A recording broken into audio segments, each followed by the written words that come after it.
again? Favorite interactions with other athletes that people wouldn't know about. All right, favorite interactions. I love Crowy, like just total mentor and somewhat fanboy when I started, right? Yeah. I remember, I don't know if it was like 12 or 13. So after 11, he crushed the race, broke the course record. Mm-hmm. And whatever year it was, like, I got dropped coming down from Javi, and he was gone. And I caught up to him in the group, but he wasn't, like, there's a ton of other guys down the road. Mm-hmm. And I was, like, so devastated that Crowy was kind of out of the race. Yeah. And I'm in the race too, and I'm like more worried about like, oh no, Crowy, no, why are you here? Yeah. You should be up the road. Yeah. No, say it ain't so Crowy. No. Yeah. I think it might have been 12 because at 13, I got dropped again coming down from Javi, and then I passed him and Luke Bell on the Queen K. I just was riding my own race, and I think they tried to catch back up and blew up. But at that point, I was like, okay, I'd grown. I was more in my race, so it must have been 12. Another moment where I was not in the right headspace, where I was caught up in something I shouldn't have been caught up. Mm-hmm.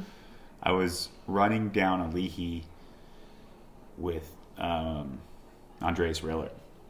Oh. And we were flying. Like we were way faster than everybody at the 5K split. We were like running through the field, and like I was feeling pretty good. I still had maybe some short course speed back in the day. Yeah.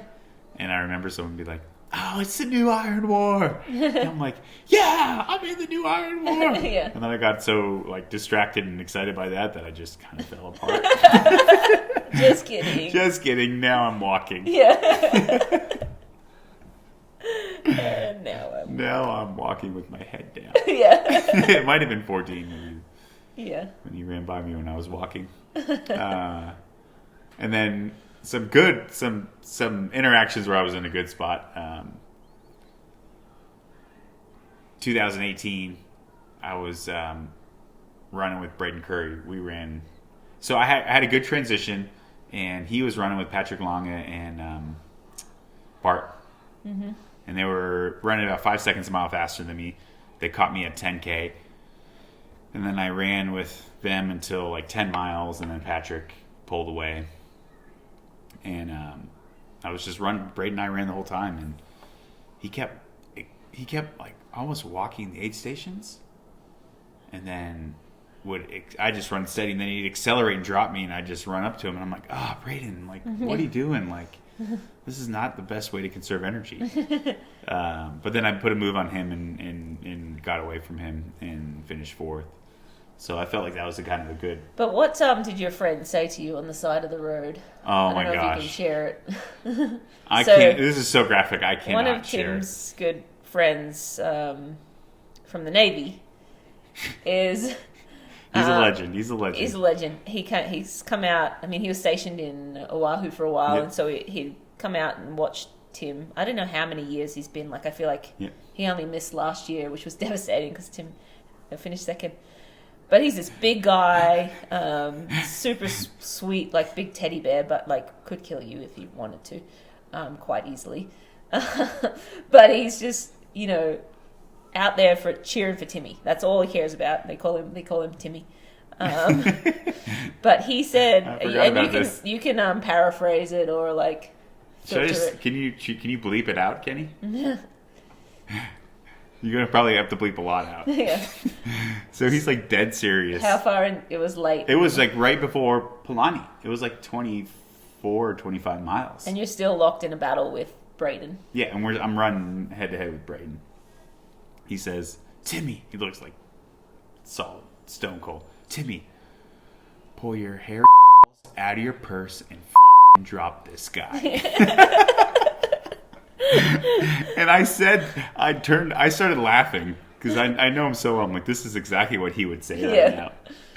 I started laughing, and I said to Braden, I'm like, wow, that was really graphic. Yeah. And then Braden got dropped. And then I dropped Braden. Yeah, so I think I don't know if you speaking to Braden dropped him or just that whole situation. He was like, "What just happened?" Anyway, it worked. We can cut this part out too. I don't know, but in 2016, I was sixth. Boris Stein was catching me on the run, and it was almost the same spot. And he's like, "You're not gonna let a guy named Boris catch you. You get to the finish line right now." I'm like, okay. And I didn't let him catch me. So. Yeah. So that also helped. That also helped. Yeah. And then probably the last one, and people may have heard this before, but last year we were off the front. It was Jan, myself, and Allie. And we hit the turnaround in Kauai High, and we started heading downhill. And I was on the front, and if anybody remembers in 2015 when I ended up on the front, when I didn't plan on it, I kept looking back, and everybody's like, "No, don't look back, don't look back." Because I was just expecting Sebi or whoever to come flying by, and I was just trying to get ready to accelerate. So last year, I'm like, no, I'm not looking back. I'm driving the train. Cam Worth and the other boys are coming up. We got to hold our gap. We had been holding it all day. And I didn't know. Allie flatted. And then he ended up getting back on, and it was a pretty quick change. Yeah, I think there was a car right there for him. Yeah, but hats off. He got back on, because at that point, it was only three of us. It was Jan, me, and him. So it must have been quite an effort, nonetheless. And I kind of led the whole downhill, and then Jan came around towards the end of the rolly bits before you get to the hill to Kauai High. Yep. To get back up to the Queen. Oh yeah, Javi. Sorry, turn around Javi. I said earlier, but yeah. So we get back into Kauai High, and Jan was on the front for a few miles, and he looked back.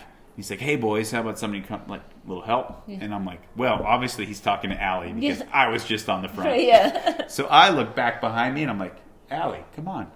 And, take a turn. Yeah. So he comes up to me, and he just starts cursing me out, just swearing at me and stuff, and telling me I got a flat tire, and I'm like, I just started laughing because I'm like, I don't know, I was in the front, bud. I'm like, I'm sorry, I didn't know. I was, pushing the train. Yeah, you said something like, "Sorry, you got a flat tire, bud." Yeah. So then I went back around. I'm like, "Oh, sorry, I got a flat tire," and hopped back on the front and kept going.